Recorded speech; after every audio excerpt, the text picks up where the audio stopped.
You're not thinking, you're spinning. There's a difference between productive thought and the mental loop that keeps you awake at 2 a.m. replaying conversations, analyzing decisions, imagining worst-case scenarios that will never happen. One builds clarity, the other builds anxiety. One moves you forward, the other keeps you frozen. And most people have convinced themselves that overthinking is thinking that the more you analyze, the better the outcome. But here's the truth. Overthinking doesn't solve problems. It creates them. It doesn't prepare you for the future. It paralyzes you in the present, and the Stoics knew this. They understood that the mind left unchecked becomes a prison, not because thoughts are dangerous, but because uncontrolled thought is just noise disguised as wisdom. And if you've ever made a decision only to spend the next 3 days questioning it, if you've ever been stuck choosing between 2 options, knowing both are fine but terrified of picking wrong, if you've ever lost hours to scenarios that exist only in your head, then you know exactly what I'm talking about.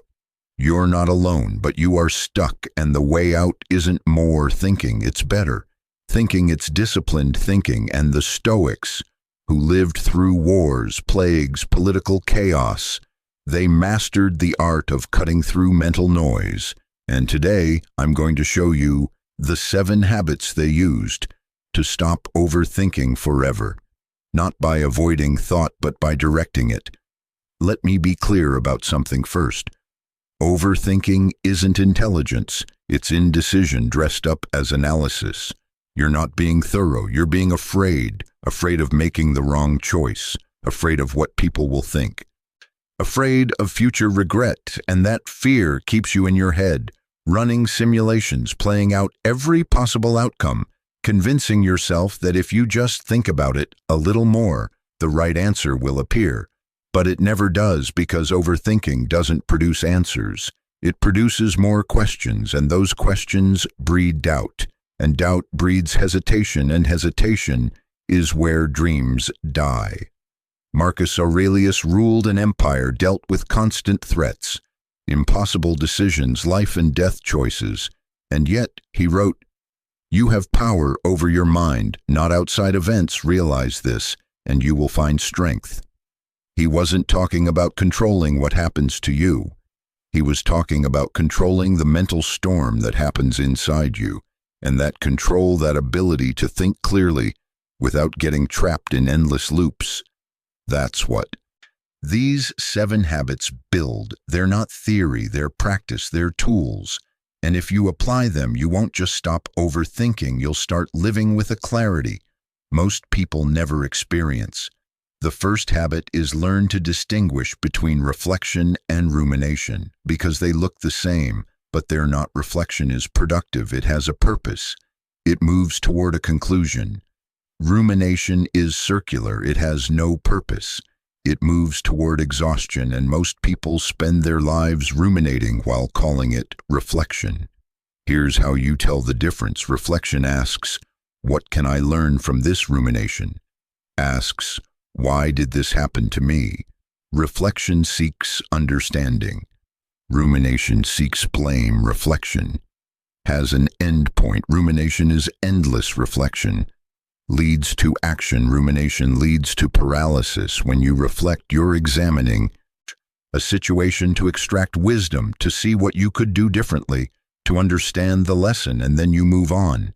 But when you ruminate, you're replaying the same scene over and over, with no new information, no new insight, just the same pain, the same confusion, the same mental trap, and the loop continues because you're not trying to solve anything, you're trying to control something that's already over. Epictetus taught his students some things are within our power, and some things are not. And rumination is what happens when you try to control what's not within your power. You can't change what happened. You can't rewrite the past. You can't make someone unsay something, but you can decide what you do next. And that decision, that forward movement, that's reflection, that's productive thought. Here's the practice. When you catch yourself replaying something, ask yourself, what am I trying to solve? And if the answer is nothing, if you're just replaying it, because it bothers you, stop, acknowledge the feeling, acknowledge the discomfort, and then redirect. Ask instead, what's the lesson here? What can I control moving forward? And once you have that answer, act on it or let it go, because holding on to it, holding on to thoughts that serve no purpose, is like carrying a bag of rocks uphill. You're exhausting yourself for no reason, and the moment you set it down, the moment you stop ruminating and start reflecting, or better yet, just start moving, you'll feel the weight lift. Most overthinking happens because we refuse to accept what already is. We're mentally arguing with reality, trying to rewrite it, trying to make it make sense, and reality doesn't care. It is what it is. And the faster you accept that, the faster you can stop spinning and start building.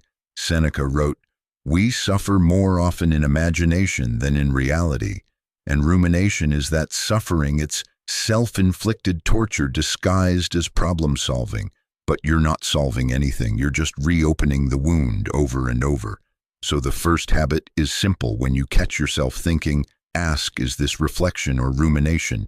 And if it's rumination, if it's the same thought loop with no new insight, stop, cut it off, redirect, and reclaim your mental energy for something that actually builds you. The second habit is act before clarity comes.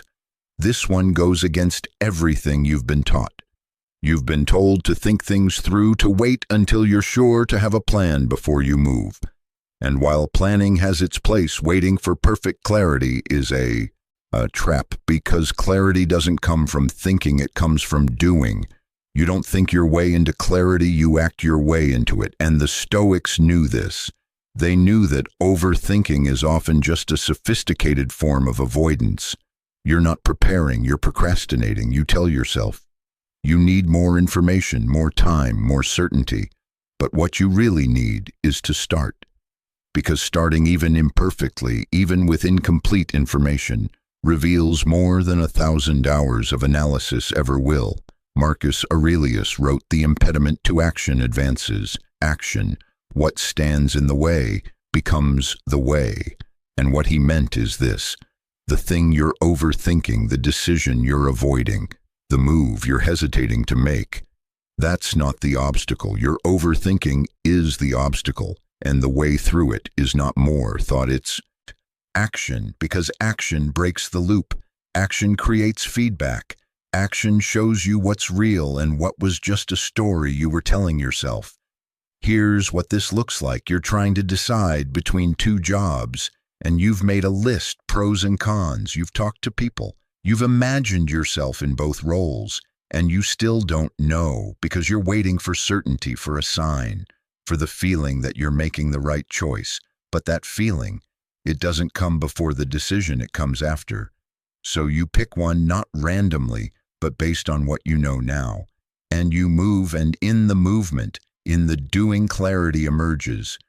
You learn what matters, you learn what doesn't. And even if you pick the wrong one, you learn faster than you ever would by sitting still overthinking.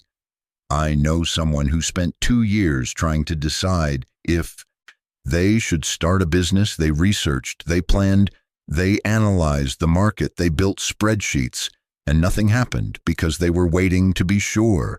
And you can't be sure, not about something you've never done.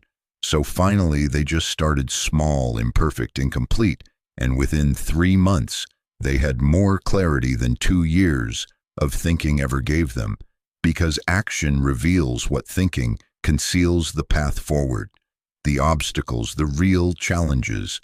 None of that shows up in your head. It shows up in the doing. Epictetus said, "First say to yourself what you would be, and then do what you have to do." Notice he didn't say, "Think about what you have to do." He said, "Do it," because the Stoics understood that identity isn't built through thought, it's built through action. You don't become confident by thinking about confidence, you become confident by acting despite fear. And that action, that repeated motion toward the thing you're overthinking, is what dissolves the overthinking itself. Here's the practice next time you're stuck in analysis paralysis. Set a timer. Give yourself 10 minutes to think about it. And when the timer goes off, you decide and you act, not perfectly, not with complete certainty, but with enough information, enough clarity, enough courage. And you move, and in that movement, you'll discover something powerful. Most of what you were overthinking didn't matter. Most of the scenarios you imagined won't happen, and the ones that do, you'll handle them, because you're no longer in your head. Theorizing, you're in the world, responding, and response is always clearer than anticipation. The third habit is practice the dichotomy of control daily. This is the foundational principle of Stoicism, and it's the single most effective tool for stopping overthinking, because most overthinking happens when you're trying to control what you can't control. You're worrying about what people think, but you can't control their thoughts. You're stressing about an outcome, but you can't control the result. You're replaying a conversation, but you can't control what was said. All that mental energy is being poured into things outside your power, and that's why you're exhausted. That's why you're stuck, because you're fighting a battle you can't win. Epictetus taught this above everything else. He said some things are up to us, and some things are not up to us. Our opinions, our impulses, our desires, our aversions, these are up to us. Our body, our possessions, our reputations, our status, these are not up to us. And the moment you internalize that, the moment you truly understand what you control and what you don't, overthinking loses its grip, because you stop wasting energy on things that were never yours to control in the first place. Here's how you apply this. Take whatever you're overthinking right now and write it down. Then draw a line down the middle on one side. Write what I can control on the other side. Write what I can't control, and be honest. You're overthinking a presentation. You can control your preparation, your practice, your material. You can't control how people respond, whether they like it, whether they're paying attention. You're overthinking a relationship. You can control your communication, your effort, your honesty. You can't control their feelings, their choices, their response. You're overthinking a decision. You can control the research you do, the effort you put in, the integrity you bring. You can't control the outcome, how it's received, what happens next, and once you see it. Once you separate the two, you direct 100% of your energy to the left side, to what you control, and you let go of the right side, not because you don't care, but because caring about what you can't control is self-destruction. It's mental quicksand. The more you fight it, the deeper you sink. Marcus Aurelius practiced this every single day. He'd remind himself, you have power over your mind, not outside events. And he needed that reminder because as emperor, he faced constant pressure, constant demands, constant uncertainty. And if he spent his time overthinking every variable, every possible outcome, every person's opinion, he would have collapsed under the weight. But he didn't, because he'd trained himself to focus only on what was his, to control his thoughts, his actions, his character, and everything else. He let it unfold, knowing that his job wasn't to control reality. His job was to respond to it with virtue. Here's what happens when you practice this consistently. You stop taking things personally, because you realize most of what happens isn't about you. It's just life unfolding. You stop feeling anxious about the future, because you realize the future isn't something you control. It's something you prepare for by controlling what you can. Today, you stop replaying the past, because you realize the past is sealed, it's done, and the only thing you control is what you do with the lesson. This habit, this daily practice of asking, what can I control here, and then focusing only on that, it's the filter that removes 90% of overthinking, because most overthinking is just trying to control the uncontrollable. And the moment you stop, the moment you release that burden, you're free. Not free from responsibility, but free from the mental prison you've been building, thought by thought, worry by worry. Seneca wrote, "There is nothing the busy man is less busy with than living, and overthinking is the business that keeps you from living." So stop managing what you can't control Start mastering what you can and watch how the noise fades, how the clarity emerges, how the overthinking that used to consume you becomes a whisper you barely notice anymore. The fourth habit is anchor yourself in the present moment, because overthinking doesn't happen. Now it happens in the past or the future. You're replaying what happened, or you're predicting what might, and both of those, both the rehashing and the rehearsing, pull you out of the only moment that actually exists right now. And the more time you spend outside the present, the more disconnected you become from reality, from your body, from your life. And that disconnection is where overthinking thrives. Because when you're not grounded, when you're not here, your mind runs wild. It fills the space with stories, with scenarios, with simulations, none of which are real, but all of which feel real. And that feeling, that weight of imagined futures and rewritten pasts, that's the burden you carry when you refuse to be present. Marcus Aurelius wrote, "Confine yourself to the present," and he didn't mean it as a gentle suggestion. He meant it as a command, as a discipline, as the practice that keeps you sane, because the present moment is the only place where you have power.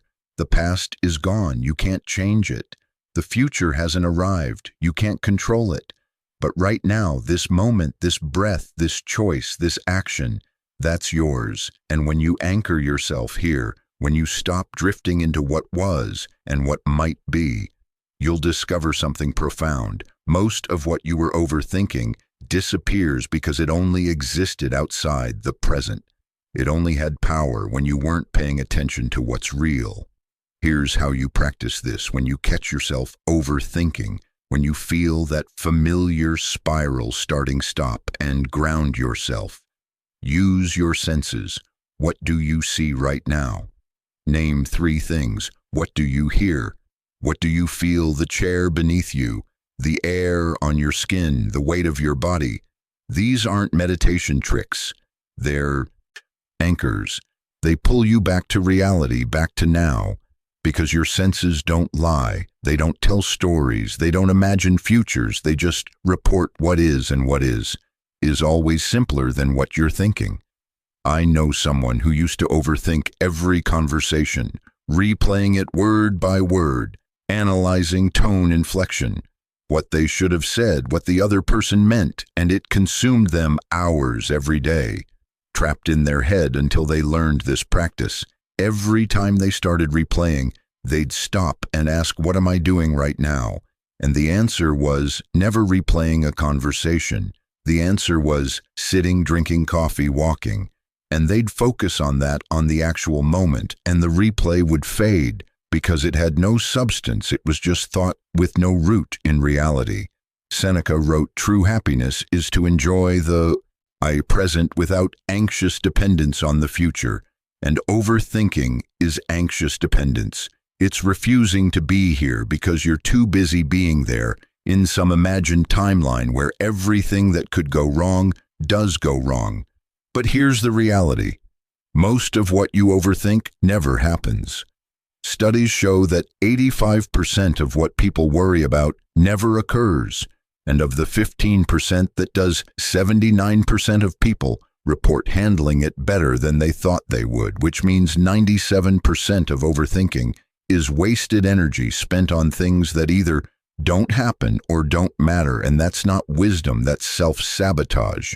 When you anchor in the present, when you practice bringing yourself back to now over and over, you're not avoiding responsibility, you're not ignoring the future.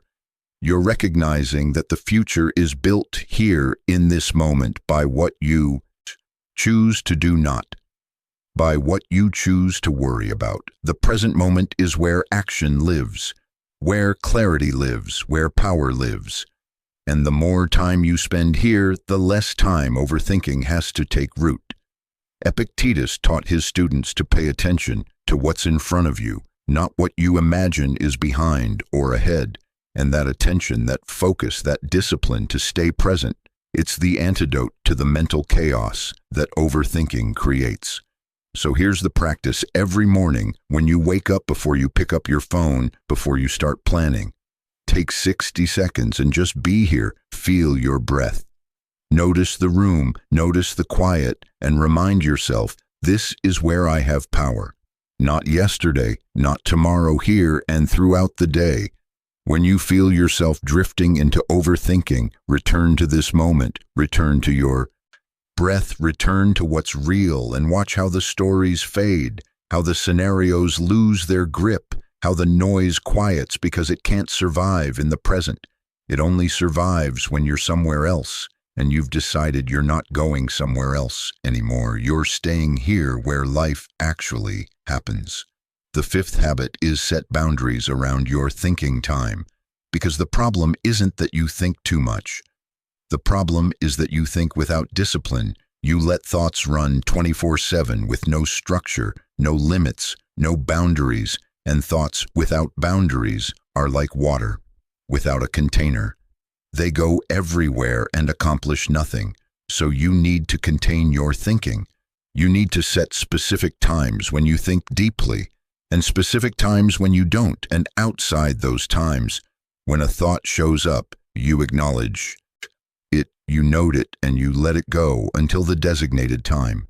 This might sound mechanical, but it's exactly how the disciplined mind works. It doesn't react to every thought it schedules. It treats thinking like the valuable resource it is, and it doesn't waste it on constant low-level worrying. Marcus Aurelius didn't spend all day thinking about Rome's problems. He set time aside to think strategically, and the rest of the time he acted. He led, he was present, and that separation, that boundary between thinking time and doing time, is what kept him from being paralyzed by the weight of his responsibilities. Here's how you build this habit. Pick a time every day. Maybe it's morning, maybe it's evening, doesn't matter. But pick 20 minutes where you sit down and you think intentionally. You grab a journal or a notepad and you write down what you're overthinking, the decisions, the worries, the scenarios, and you think through them properly. You analyze, you reflect, you ask, what can I control? What's the next action? And then when the 20 minutes is up, you close the journal and you move on. And here's the key for the rest of the day. When those thoughts show up, and they will, you don't engage. You say, not now. I have time set aside for this, and you redirect because you've created a container. And that container protects the rest of your day from being consumed by mental noise. I know someone who used to overthink at night, couldn't sleep, because their mind wouldn't stop replaying the day, planning tomorrow, worrying about everything, and it destroyed them. They were exhausted, irritable, mentally scattered. So they started this practice every evening at 7 p.m. They'd sit down for 15 minutes and think they'd write out everything on their mind, every worry, every plan, every thought, and then they'd close the notebook, and that was it. Thinking time was over, and at first their mind would try to pull them back in at 10 p.m., lying in bed. But they'd remind themselves, I already did my thinking. This isn't thinking time, and they'd redirect. And over time, their mind learned the boundary. It learned that there was a time for thinking and a time for being. And the overthinking that used to steal their nights disappeared because it had a place, and that place wasn't everywhere. Seneca wrote, nothing is ours except time. And if that's true, then protecting your time from constant overthinking is one of the most important disciplines you can build, because overthinking steals time, not just from your schedule, but from your life. You're not present, you're not creating, you're not connecting, you're just spinning, and spinning doesn't move you forward. Here's the deeper layer. This habit also teaches you that not every thought deserves immediate attention. Most thoughts are just noise, mental static passing reactions. And when you treat every thought as urgent, when you give every worry immediate access to your full attention, you're training your mind that everything matters equally. And it doesn't. Some thoughts are worth exploring, some are worth noting, some are worth dismissing immediately.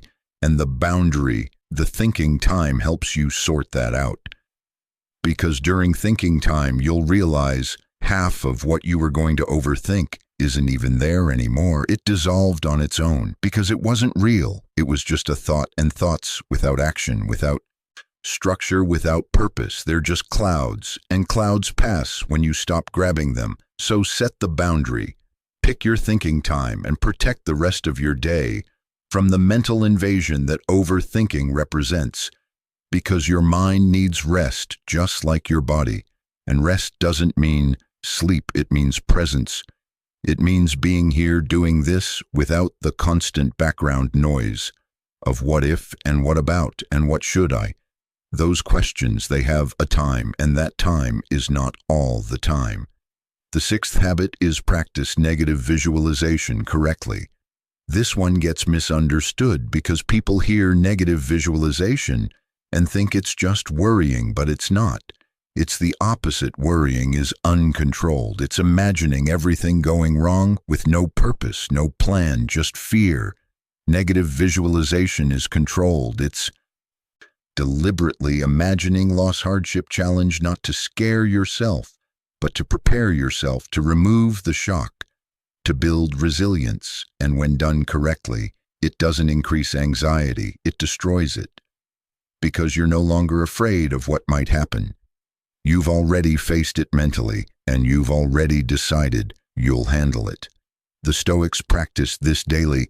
Seneca wrote, "Set aside a certain number of days, during which you shall be content with the scantiest and cheapest fare, with coarse and rough dress," saying to yourself, "Is this the condition that I feared?" He wasn't being pessimistic. He was removing fear's power by confronting it directly, by living the worst-case scenario even briefly, and realizing it wasn't the end, it was just different, and different is survivable. Here's how you practice this properly. You take whatever you're overthinking, and instead of spinning on whether it will happen, you imagine it already happened. The worst-case scenario. You got rejected, the business failed, the relationship ended, whatever it is. You let yourself sit with it, and then you ask the question that changes everything. What would I do next? And you answer it specifically, practically. And in that answer, you'll discover something powerful. You'd survive, you'd adapt, you'd move forward. Maybe not easily, but you would. And that realization, that certainty that even the worst outcome doesn't destroy you, that's what kills overthinking at its root. Because most overthinking is just catastrophizing. It's imagining disaster and stopping there, never asking what comes after. Never planning the response, so the disaster feels final, feels total. And that feeling is what keeps you frozen. But when you practice negative visualization correctly, when you imagine the disaster and then keep going, imagine the recovery, the adaptation, the next chapter, you're training your mind that nothing is final, that you're capable of handling more than you think. And that capability, that quiet confidence, is the antidote to the fear that drives overthinking. I know someone who was overthinking a job interview, terrified of getting rejected, so much so that they almost didn't go. So they practiced negative visualization. They imagined getting rejected, sitting with the email that says, "We've decided to move forward with other candidates." And then they asked, "What would I do?" And the answer was simple. I'd apply to other jobs. I'd keep building my skills. I'd adjust my approach, and I'd be fine. And in that moment, the fear lost its grip. Because rejection wasn't the end. It was just one outcome, and they could handle it. So they went to the interview, relaxed, focused, present, because they'd already faced the worst and realized it wasn't that bad. And that freedom, that release from the weight of worst-case thinking, that's what negative visualization done correctly provides. Marcus Aurelius wrote, "You could leave life right now. Let that determine what you do and say and think." It sounds dark, but it's not. It's liberating, because when you acknowledge impermanence, when you face loss not as a tragedy, but as an inevitability, you stop clinging. You stop overthinking. You start appreciating what you have while you have it, and you start acting from clarity, not from fear. Here's the practice once a week. Take 5 minutes and imagine losing something. You value your health, your Job, your relationship, not to torture yourself, but to ask, if this were gone, what would I do? How would I adapt? What would I learn? And in those answers, you'll find resilience. You'll find strength. You'll find proof that you're more capable than your overthinking has ever given you credit for, because overthinking assumes fragility. It assumes that one wrong move, one bad outcome destroys everything. But negative visualization, correctly practiced, proves that's not true. It proves you're anti-fragile, that you don't just survive difficulty. You grow from it, and once you know that, once you've rehearsed it, mentally, overthinking has nowhere to hide, because it can't scare you with scenarios you've already faced. The seventh habit is make the decision and trust it. This is the final habit, and it's the one most people never learn, because they think that making a good decision means analyzing until you're certain, but certainty doesn't exist. Not before the decision, only after. So you gather the information you have. You consider what matters. You make the best choice you can in that moment with what you know, and then, and this is critical, you trust it, you commit to it. You stop second-guessing, you stop looking back. You stop reopening the case, because the decision is made, and reopening, it doesn't improve it. It just fragments your energy, makes you doubt yourself, makes you weaker. Epictetus taught, don't demand that things happen as you wish, but wish that they happen as they do happen, and you'll go on. Well, and part of wishing things happen as they do is trusting the decisions you've made, not because they're perfect, but because they're yours, and you decided with integrity. With the information available, and now your job isn't to question it. Your job is to follow through, to make it work, to adapt as you go, but not to undo it mentally over and over again. Here's what this looks like. You're choosing between two paths. Both have merit. Both have risk. You think it through, you consult people, you trust. You weigh your values, and you choose one. And the moment you choose, your mind will try to pull you back. It'll show you reasons why the other option was better. It'll highlight risks you didn't see before. It'll replay the moment of decision, asking, are you sure? And this is where most people break. They reopen the decision, they start second-guessing. They imagine the alternate path, and they torture themselves with comparison. But that comparison, that mental reopening, it's not helping you. It's destroying your confidence, your momentum, your ability to make the choice you made work, because you're not fully committed. You're 1 foot in, 1 foot out, and nothing built that way lasts. Marcus Aurelius wrote, the cucumber is bitter. Put it down, it has briars in the path. Then go around. Enough said. What more do you want? His point was simple. When you decide, move. Don't relitigate. Don't overthink. Don't go back. The path forward is the only path that matters, and your energy belongs there, not back at the crossroads, wondering if you should have gone the other way. I know someone who bought a house, and the moment they closed, they started overthinking. Did I pay too much? Should I have waited? Is this the right neighborhood? And it consumed them for months.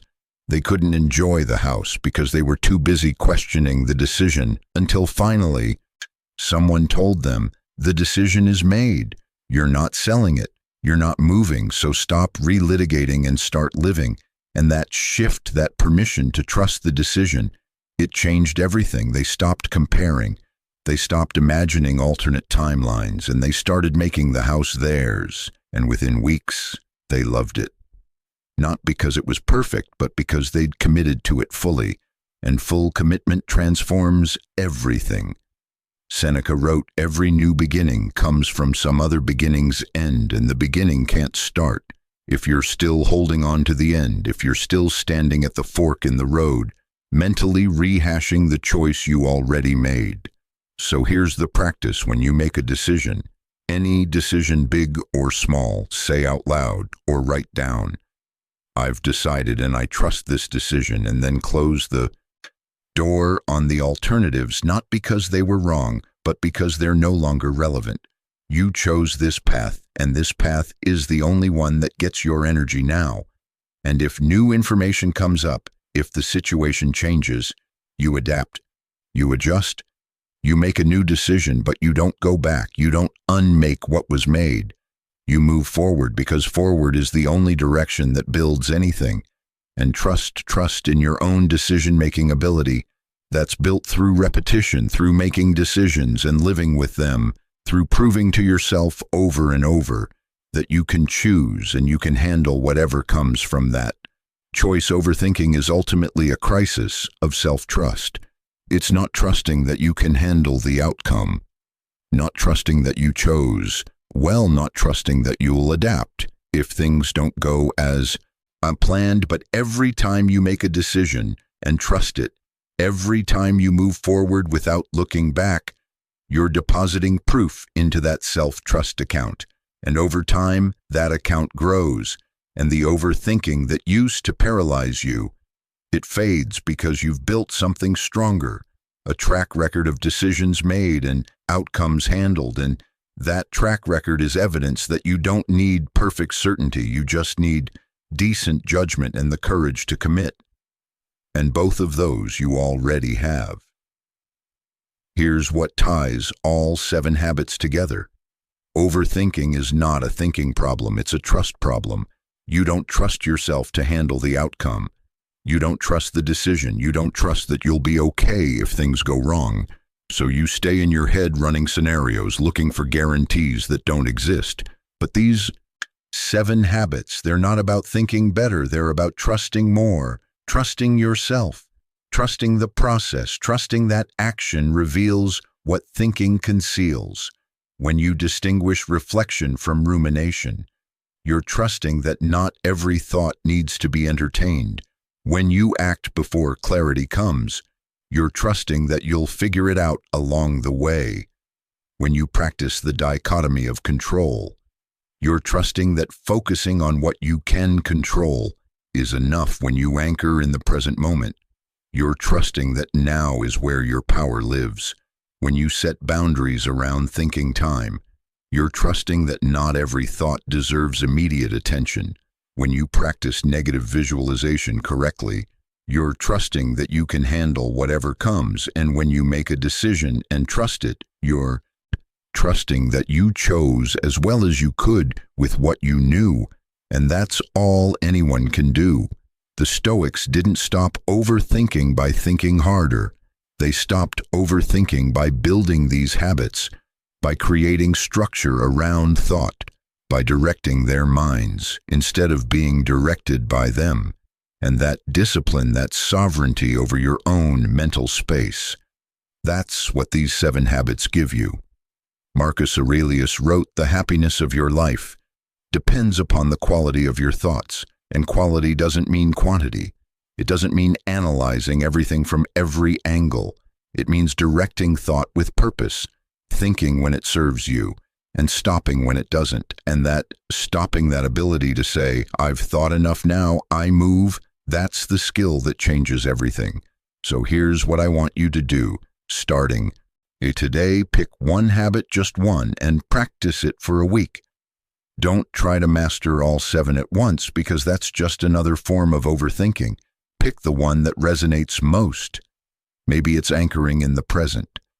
Maybe it's the dichotomy of control. Maybe it's setting thinking time. Doesn't matter. Which one? What matters is that you start, that you practice, that you prove to yourself that overthinking is not a permanent condition. It's a habit, and habits can be changed. The next time you feel that familiar spiral, starting that loop that pulls you away from the present into the past or future, into scenarios and simulations, remember these 7 habits. Remember that you have tools that the Stoics, who faced far worse than you, who carried far more responsibility than most of us ever will, they faced the same mental battles, and they won not through strength but through practice, through daily discipline, through habits that made overthinking impossible. Not because it didn't try, but because there was no space for it anymore. Your mind is the most powerful tool you have, but only if you learn to direct it. Only if you build the habits that turn thought from a prison into a compass, from noise into signal, from chaos into clarity, and that clarity, that calm, that quiet confidence that's available to you right now. Not through more thinking, but through better practice. Stay focused, stay grounded, and remember, the thoughts that used to control you lose their power the moment you stop feeding them. Stop the loop. Start the practice and watch how silence becomes your strength.